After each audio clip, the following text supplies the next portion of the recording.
Ooh. Okay. I'm feeling it. Whew. It's a beautiful thing, baby. Ladies and gentlemen, welcome to episode 5 of the ISWUTT podcast. My name is Michael Graham, and I will be your host for this episode. So I was racking my brain over the last few weeks trying to decide what would be another fun and enjoyable episode for you, the listener. And one of the things that I had come up with was artificial intelligence. So this week, I want to initiate a program and discuss artificial intelligence with everyone. So before I get into that, before I do, I want you to go to Instagram and Twitter and follow the show at ISWUTTPodcast. Go to facebook.com/ISWUTTPodcast. That's ISWUTT podcast. If you really like the show, you can head to anchor.fm/ISWUTT. Again, that's ISWUTT, and you can donate. Any donation is going to go directly towards me getting better audio equipment, so that way I can get multiple microphones and a new mixer, and eventually I can start having on different guests every week that you will certainly enjoy. And overall, the reason I want that is because I want to make better content for you, for all of you out there that are listening. So with that said, let's go ahead and let's hop into it. So this week, there's a couple things I want to cover. One of them is going to be really, what is AI? What is the definition of that? What are different types of AI? How is AI portrayed in pop culture? What are some early examples, current examples, and even possibilities in the future for AI? And ultimately, how is this going to affect everyone moving into the future? So with that, ultimately, we should start with the fundamental question, what is AI? So this artificial intelligence, AI for short, is a term that's used to describe a branch of computer science dedicated to creating intelligent machines that would learn and work and react just like humans. AI isn't necessarily just limited to creating machines with higher levels of learning, but it's also developed programs that can utilize and understand data sets and try to learn from them. So one of the things that I've learned and I've heard about over and over is the term neural network, which is a term that you hear when you're discussing AI. At its very most simple, it's a computer system that is modeled on the human brain and has multiple layers where it can do trials and errors and correct itself ultimately to solve a broader problem. An example would be learning to identify, let's say, a picture of the Statue of Liberty.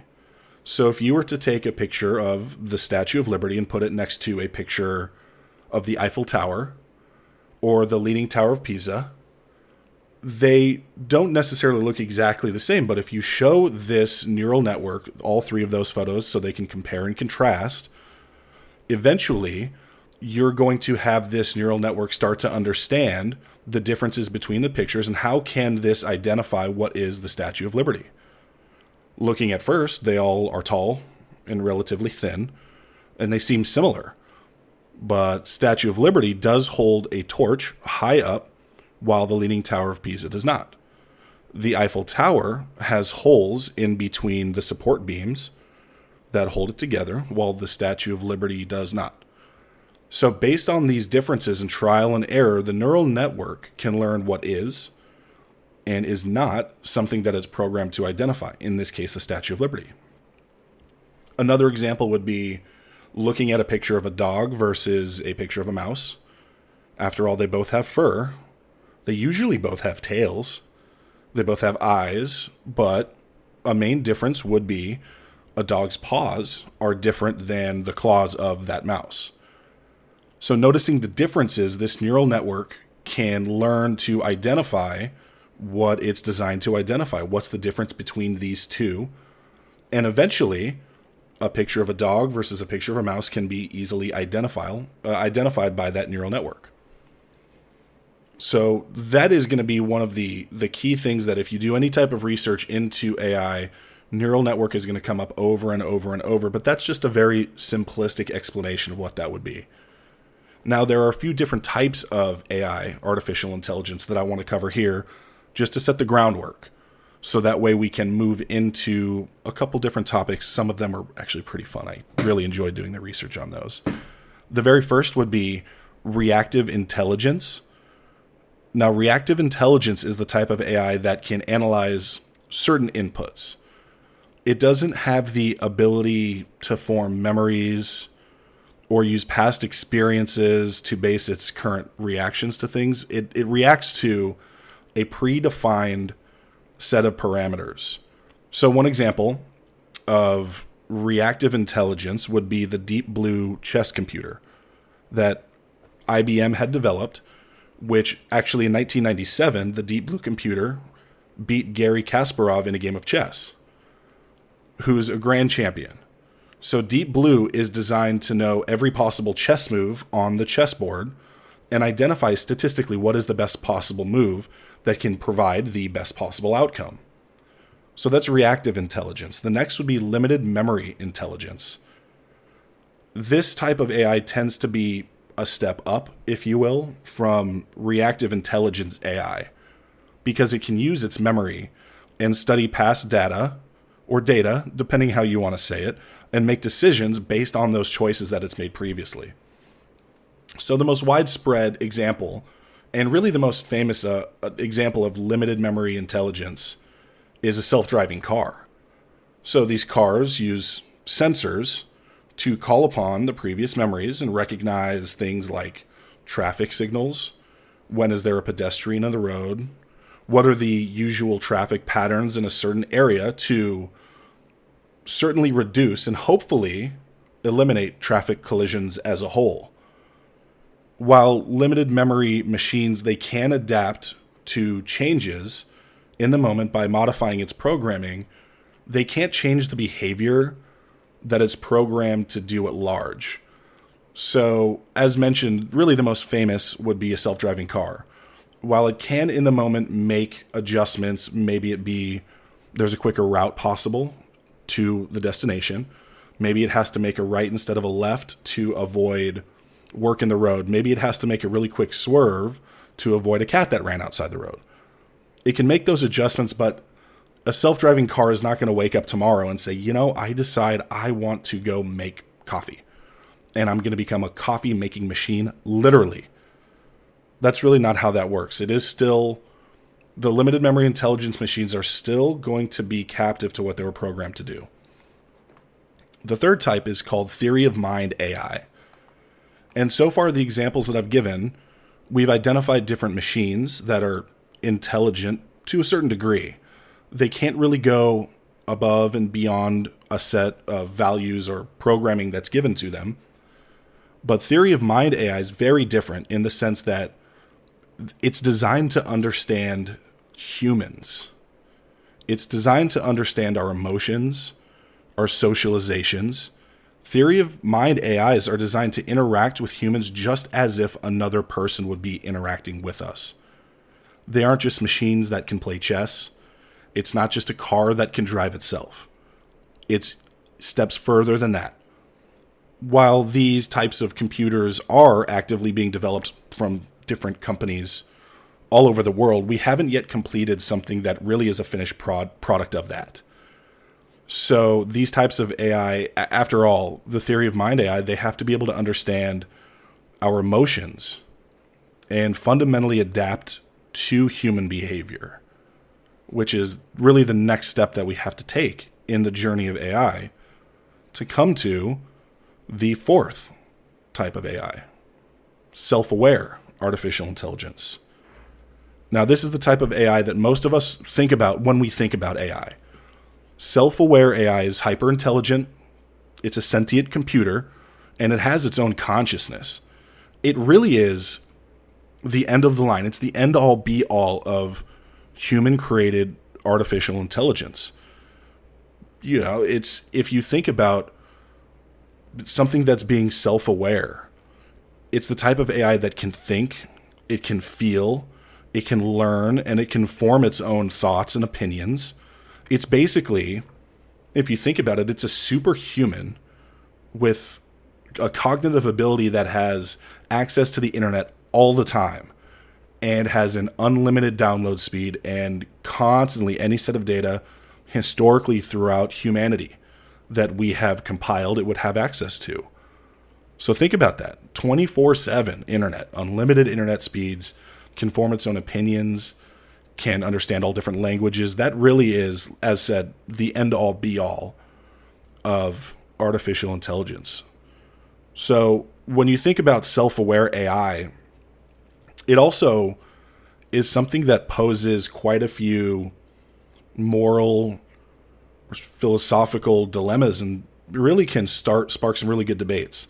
So there's a movie that I remember watching when I was in, must have been elementary school. Very specifically, for some reason, I remember I was at a gentleman named John Eric's house after school one day, and his mom said, "Hey, we have a friend that's in the academy, and they gave us this DVD. We should watch it." So we watched a movie called Bicentennial Man with Robin Williams. And that movie really does tackle a lot of those moral and philosophical discussions. Because at what point do we take a self-aware AI computer or robot, and at what point does it stop being a computer and starts becoming a human? If I were to break my leg and go get a motorized knee implant, there's a robot directly inside my body that is programmed to go forward and back when I need it to. At that point, am I considered AI? I suppose the word would be cyborg. I'm always down to be a cyborg. But at what point would this level of artificial intelligence, this self-aware sentient AI, be required to hold itself accountable to its actions?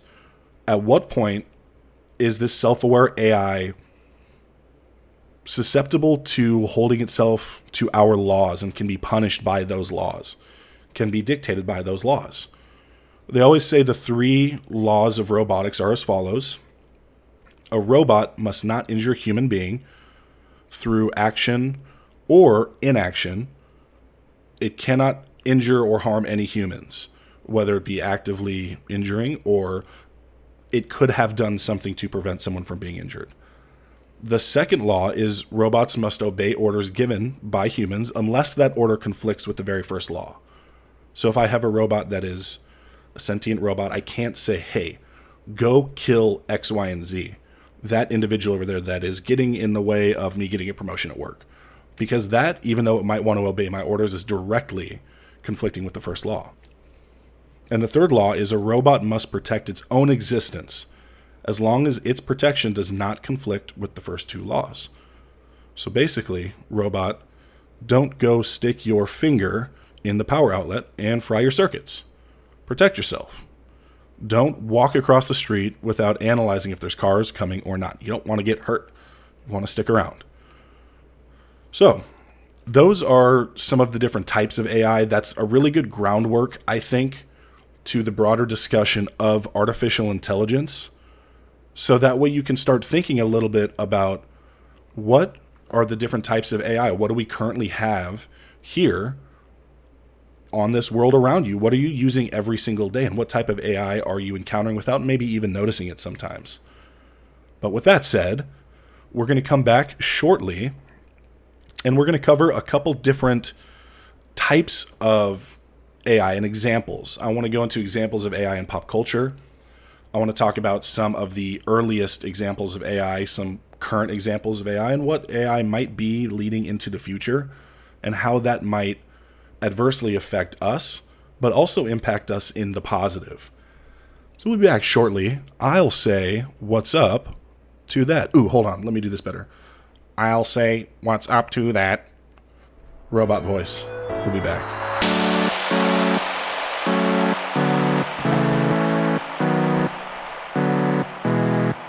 Ooh. Claps. All right. Welcome back to the artificial intelligence episode of the ISWUTT podcast. So now that we've laid down the basic ground floor and framework for what is artificial intelligence, we've gone over some of the different types of AIs and really what is AI. I wanted to have a little bit of a good time here, and the last we were talking about really what is sentient AI. And what is the type of artificial intelligence that we all think about when you think about AI as a whole?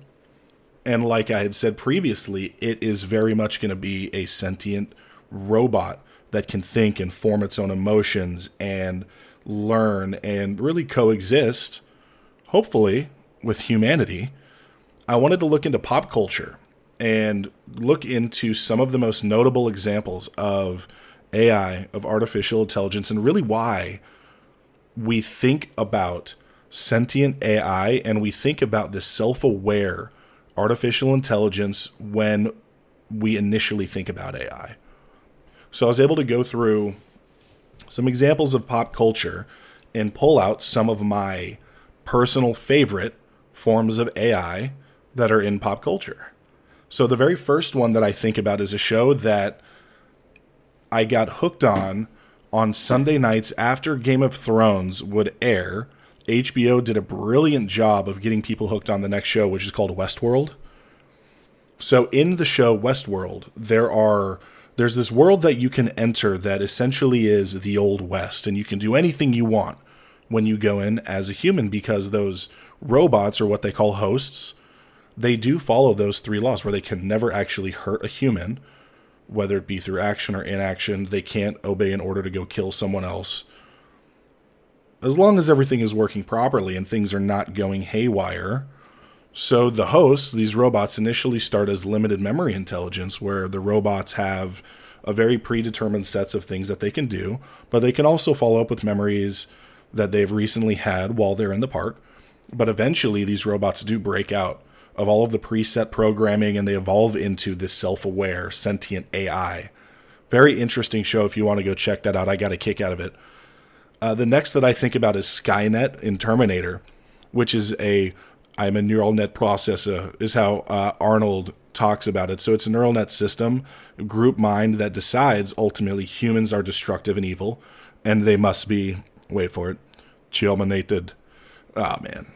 Yes, feel free to boo me. Go on my Instagram and let me know how bad that really was. The next one that I think about was a show that I used to watch when I was a kid called The Jetsons, and they have this servant robot named Rosie who cruises around, and she looks like a robot. She has kind of the red eyes, and she's always wearing the kind of scarf, or I'm sorry, it's more of a butler type of an apron, and really is there as comedic relief, but does the bidding of the Jetsons and anybody who asks her to do anything. So really she's a service to the society that is the Jetsons. But then thinking about Rosie moves me into the next ones that are really cool. It's the droids from Star Wars. And they work very much as a service as well as a companion in a lot of pieces. When you see the relationship between Luke and R2-D2, you can really see how these droids can become a part of a relationship with a person. After that, I move into the Borg from Star Trek, which is a race of cyborgs that act as a hive mind, as a collective unit to very much run amok throughout the star system, throughout the galaxy. So they're all connected by the same computer to have the same thoughts. That's why they call it the hive mind, because if their only objective is destroy A, B, and C, every single one of the Borg will act with that in interest. That'll be the only thing that it's focused on. So you do have those in Star Trek. But speaking of Star Trek, you also have Lieutenant Commander Data, who he's the operations officer on board, second only in command to Captain Jean-Luc Picard.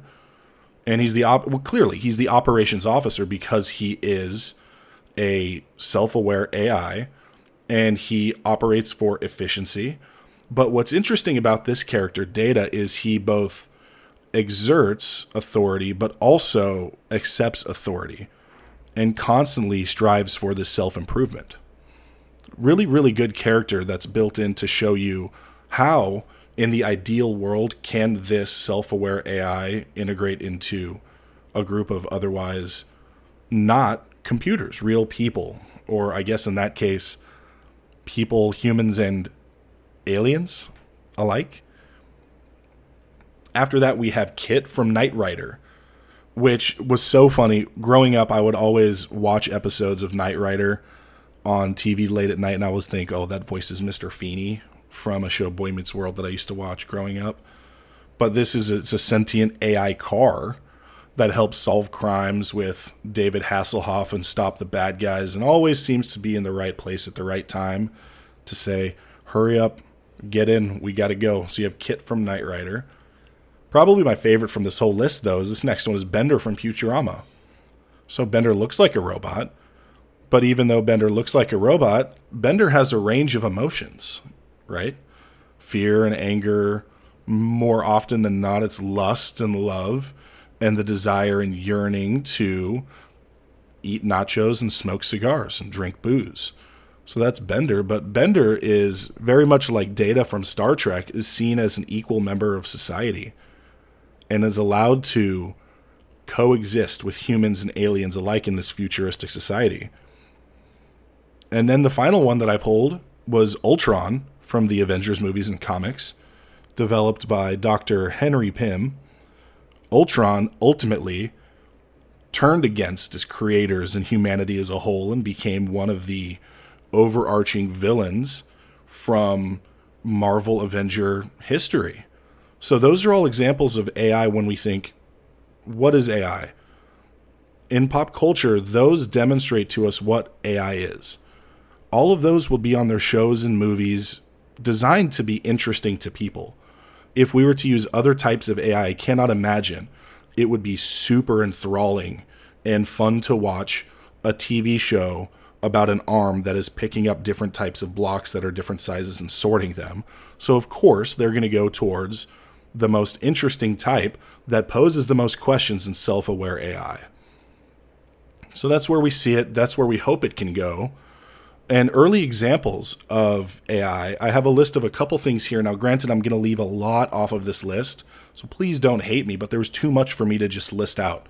I could sit for an hour, 2 hours maybe, and just list different things, one after the next about early examples of AI. But the earliest precursor to AI was from Greek mythology.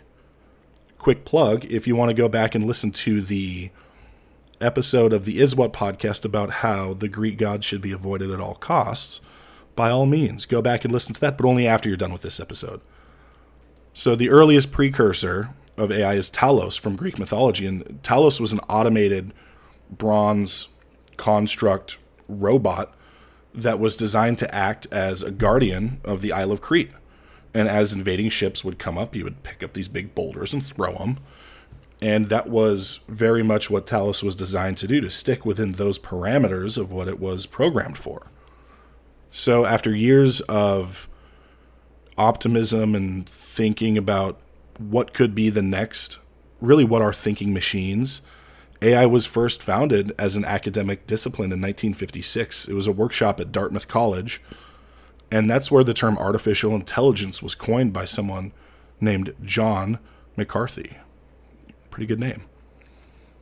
So in 1961, a company called Unimation introduced the world's first robot that actually would work in tandem with humans. And Unimation very much is the first robotics company in history. They were able to put a robot called Unimate to work at the General Motors assembly line, actually assisting in building and constructing these cars. It was the very first industrial robot in history. So fast forward only a few years, in 1965, there was a program called ELIZA, developed at MIT, the Massachusetts, Institute of Technology or something like that. This an interactive program that could actually carry on a dialogue in English about any topic that you would give it. So the programming advancements continue into the 70s and 80s and 90s. And in the early 90s, there was a program released by a gentleman named Jerry Tesoro called TD Gammon. Now, there's a game called Backgammon that I personally have no idea how to play backgammon. However, this program was powerful enough to learn how to play the game of backgammon at a championship caliber level, which is the precursor to a lot of different artificial intelligence programs that play video games. In fact, some of the most popular games in the world at this point have professional teams that make millions and millions of dollars for going to these tournaments. They fill out stadiums of people just to watch these guys play games. These artificial intelligence programs designed to play the same games as these people, after enough time and enough learning, will wipe the floor with those professional players 10 out of 10 times, almost to an embarrassing level. So that shows you how powerful AI, learning machines, learning programs, learning computers can become very quickly. Now, fast forward to 2002 is the single greatest invention in human history that was released. And that is called the Roomba. This vacuum could actively and autonomously vacuum your floor while avoiding obstacles and learning the layout of the room that you place it in. The Roomba. I've always wanted one. I never had one. Will I get one? Probably not. There's going to be something better out there by now. There must be. I haven't even looked into it. But Roomba is iconic. Iconic. So as mentioned, there are loads of examples that I have left out here. I wanted just to highlight a few of them, a few examples of AI in pop culture, a few of the earliest examples of artificial intelligence. So we're going to come back shortly. And when we do, I want to talk about the current state of AI and how it's being implemented in the world right now as we know it. We can talk about how is artificial intelligence being used in the military, in food services and retail, and as mentioned previously in video games. I think that's one of the coolest uses of AI. And then we can talk about some possibilities of what AI can do moving into the future. How is this going to shape our healthcare field?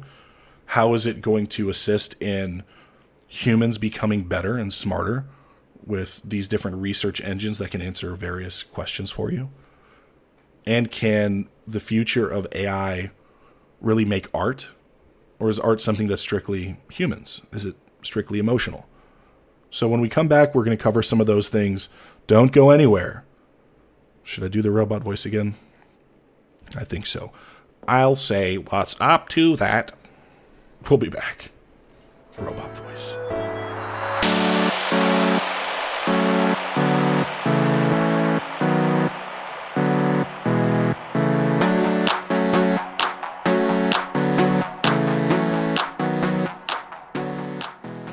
Oh, very well. Welcome back. Now, we've covered examples of artificial intelligence in the early days. We have covered some examples of AI in pop culture and in kind of the general ether, if you will. We've talked about what is artificial intelligence. But now let's dive into how is AI currently being used in our everyday lives. As I had said before, sometimes we might interact with artificial intelligence on a day-to-day basis more times than we even realize. So there's a couple different categories that I chose here that I would love to go into. And I wasn't able to choose everything that I wanted to because that entire list is so long. As once again said earlier, it would take me hours of reading these ways off that we're currently using AI. But the first one I wanted to dive into was, how is our military currently using artificial intelligence? The first thing that came to mind for me when I was thinking of AI in the military is cybersecurity.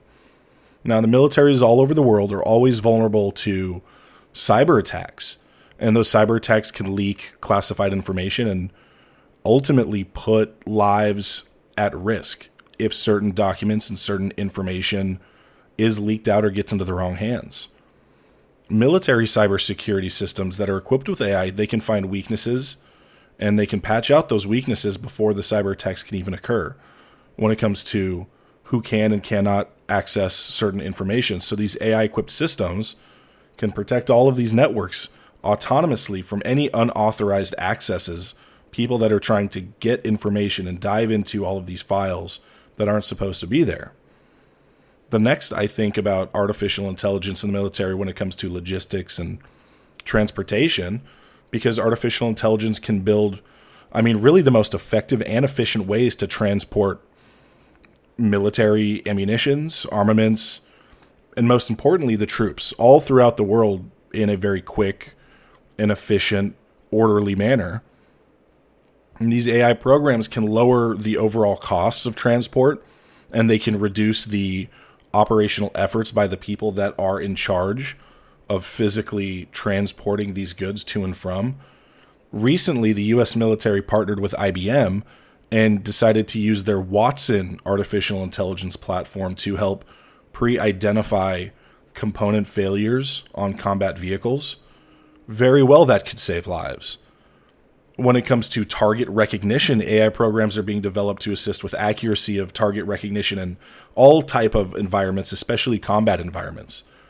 Now, this AI can help gain a very in-depth understanding of the combat area by analyzing different reports and documents.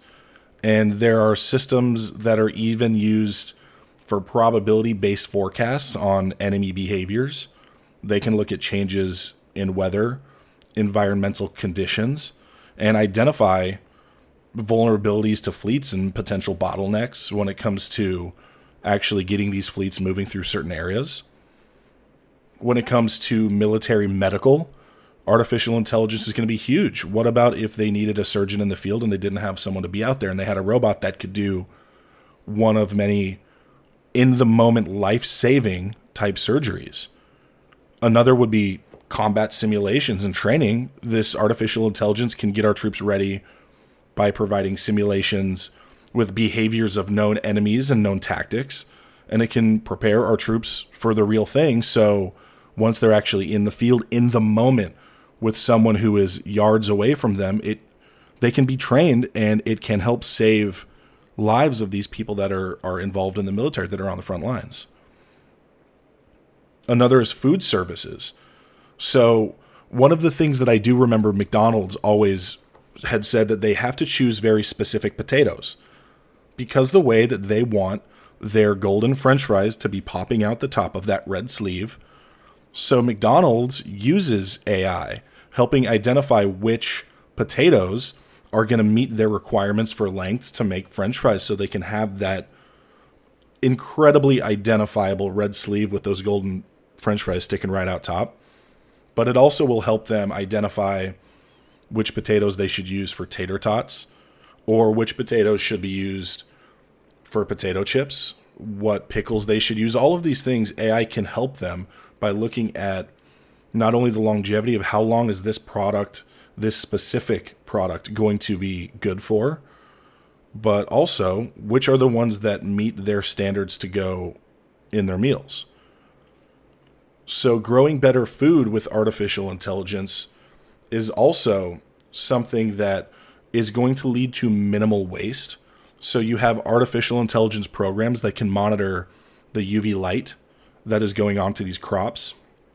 It can measure the salinity in the soil, the heat, and the water stresses that are on these crops that can prevent them from growing really to their potential. So that way there's going to be minimal amounts of waste in crops overall.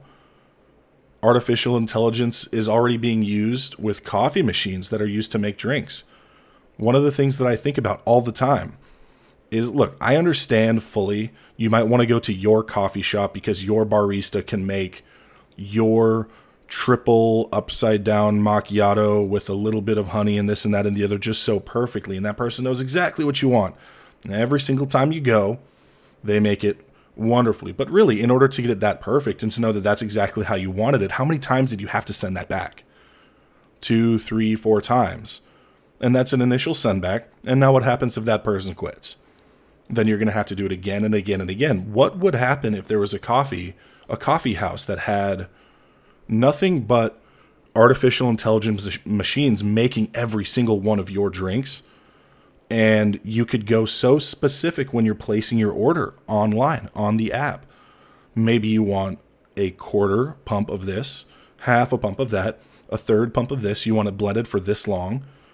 And as soon as you submit your order, these machines will make your order exactly to your specifications. And every single time you go back, all you have to do is tap that button and you will get the same product every single time. There's no room for human error at that point.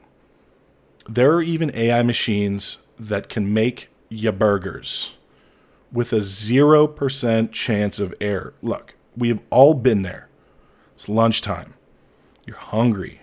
It's been a long day so far, and it's going to be an even longer afternoon. All you do is you want your perfect burger. And you go in and you say, very much in my case, I don't want pickles on that burger because I do not like pickles. I don't want to take them off because we all know if you take off a pickle, it still has that pickly residue flavor, scent, aroma. It's not good. You get your burger, you're ready to eat it, chomp down that first beautiful bite. You bite right into the pickle.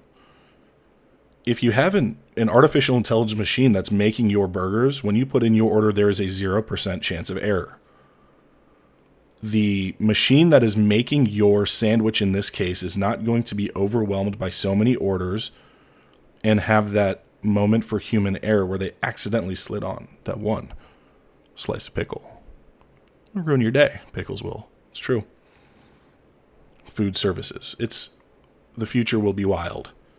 When you think about retail environments, this has started. We saw a lot of, during the COVID-19 pandemic, a lot of people that were in the retail field not able to work because they couldn't go into work and people were ordering things online. But let's assume everything was open back up as it normally should be. If you were to go into a Kohl's, the company that sells clothing, it's like a big superstore. You can find anything, males' clothes, women's clothes, kids, toddlers. They sell toys. They sell all kind of stuff. And it really is almost an intimidating experience to walk into a Kohl's looking for one thing with such a vast array of products on the shelves that you can choose from. They use artificial intelligence to pinpoint exactly where your merchandise would be in the store so you can locate it quickly and easily. In fact, I used to work in retail, and I totally understand that every so often it'll be a corporate mandate. It'll come down and they'll say, change this wall, this wall, this wall. We need you to put out new products and new items. But that artificial intelligence is always remembering where every single product is. So it doesn't matter if I walk in for my pair of Levi's today or 9 months from now. It'll tell me exactly where it is. It'll save me time. Walk in, pick it up, and go. Another one that is truly fascinating is Sephora, the makeup company, which I am clearly an avid Sephora shopper. I go there. Actually, I've only been to Sephora one time, and that was to get a sample spritz of Johnny Depp's Dior Sauvage scent. But when you go into Sephora, they have two different types of AI programs you can use, and it can tell you what type of makeup is going to look best on you it'll give you great recommendations without ever even having to apply anything to your face. So they call this color IQ and lip IQ. And it scans your face and then provides recommendations for foundation, concealer, lipstick. I know what lipstick is. I don't know what the others are. But that's another perfect example of AI in retail. North Face, the company that makes those beautifully warm down jackets, they use IBM's Watson platform to find the perfect coat for you based on your answers to the questions that it provides you. You tell it where you're going to be wearing it, for what duration, what are you going to be doing while you're wearing your jacket. It gets to know you, and then because of that, it provides a recommendation for the perfect winter coat. Now, video games is another thing where AI really is running rampant in video games. And it makes perfect sense. Because if you look at the original games that I used to play as a kid, if I was sneaking around with my gun and I had to sneak past 5 or 6 different security guards, they would be mapped on these tracks that they would take back and forth, back and forth, back and forth, and I just had to wait for the timing.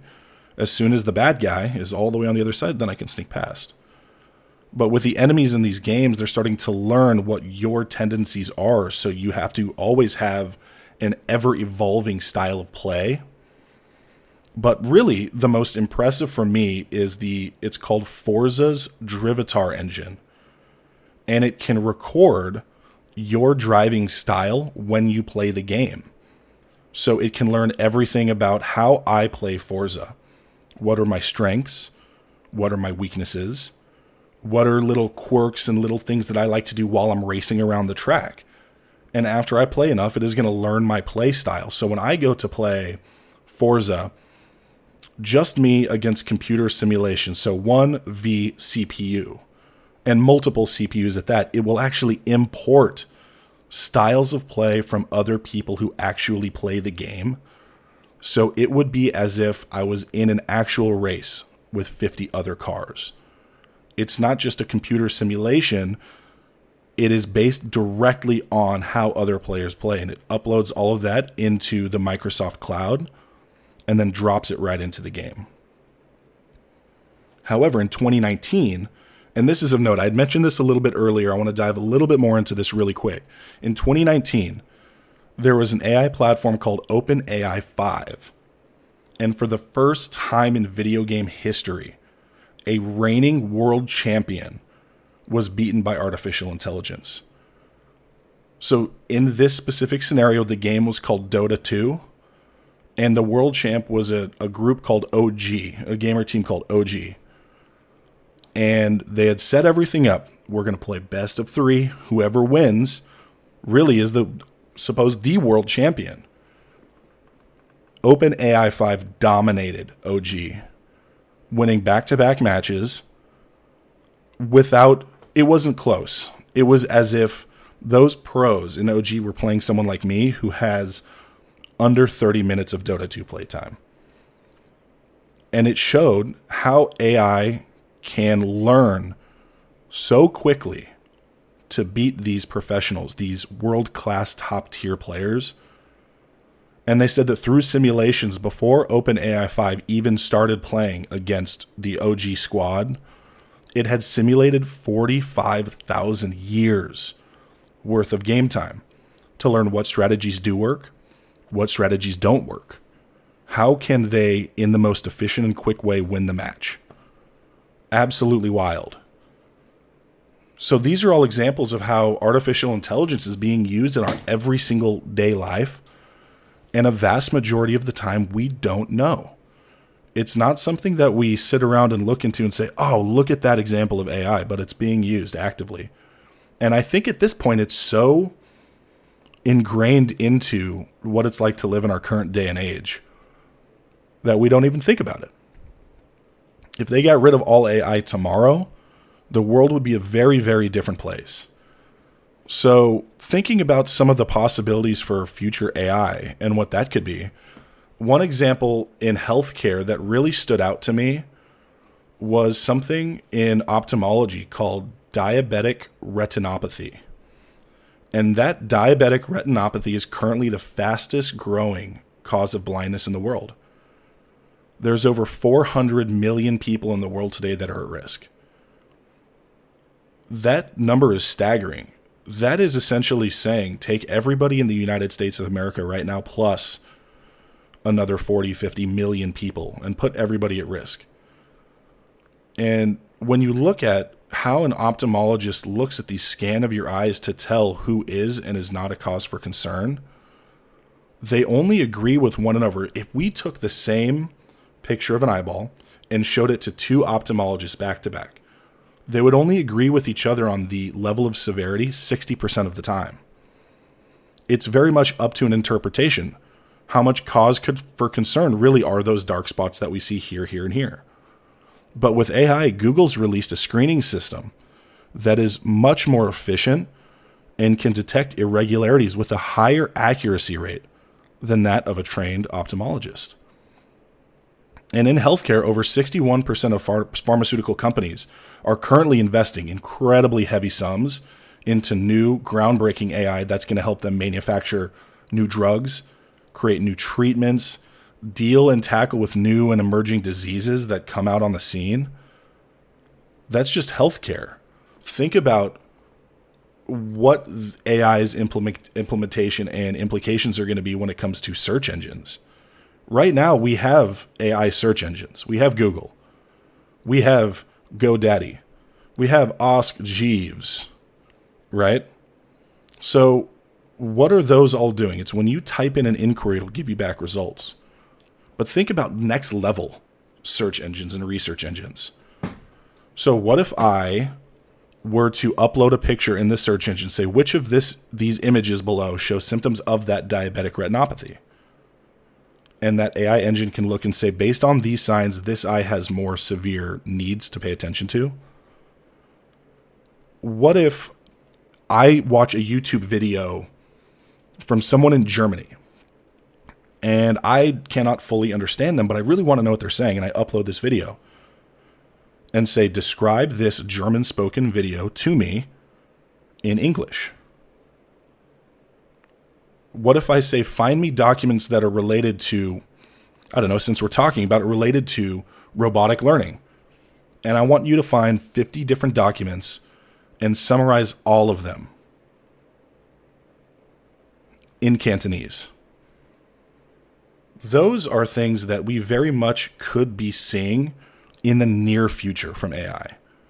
Those possibilities are very, very real. And eventually, when we get these AI softwares built into a physical robot that can cruise around very much like an R2-D2, let's get real. Who wouldn't love their own R2-D2 where you could say, R2, go fetch me a cup of tea. Go to my kitchen. Make me a hamburger. Make me a burgie boy. Everybody would love that. But that is the reality of what AI can do for us in the near future. So I was watching an interview with a gentleman named Jeff Dean, who's a senior fellow with Google, and he actually leads the AI team, and they do long-term research on how we can make our machines much more intelligent. And his teams work with the Google products teams to make sure that the products that they are rolling out with are more intelligent than the last. According to Jeff Dean, the goal of AI isn't to replace humans. It isn't to put out humans and make us feel like we don't have worth, we don't have jobs, anything along those lines. But what AI really, in his eyes, is designed to do is to augment the intelligence of people and assist in eliminating these tedious and what would be repetitive tasks that we're assigned to on a daily basis. The goal for him ultimately is to give people more time so that way we can focus on our creative endeavors. And he even says AI is going to be even more impactful than the invention of the computer as a whole. So when it comes to those repetitive, those tedious tasks that we have, it doesn't matter if it's at work, it doesn't matter if it's home, we all have them. And it's just tedious. But the goal of this AI is to ease that burden or even completely eliminate that task. The one last thing I want to really leave you with here, and there's a lot of information we covered. So once again, shameless plug, if you want to discuss it more, feel free to reach out to me on Instagram, on Twitter, or on Facebook, and I would love to carry on these conversations. But the last thing I want to leave you with is to imagine your life. If because of artificial intelligence, you had 2, 3, 4 more hours in the day to focus on creative endeavors, a passion project, to improve your health, to spend with your family, with your loved ones. I think that's what AI can do. And really, that's what AI will do in the future. It's not a matter of if this is coming. It's a matter of when will we get to our ultimate goal.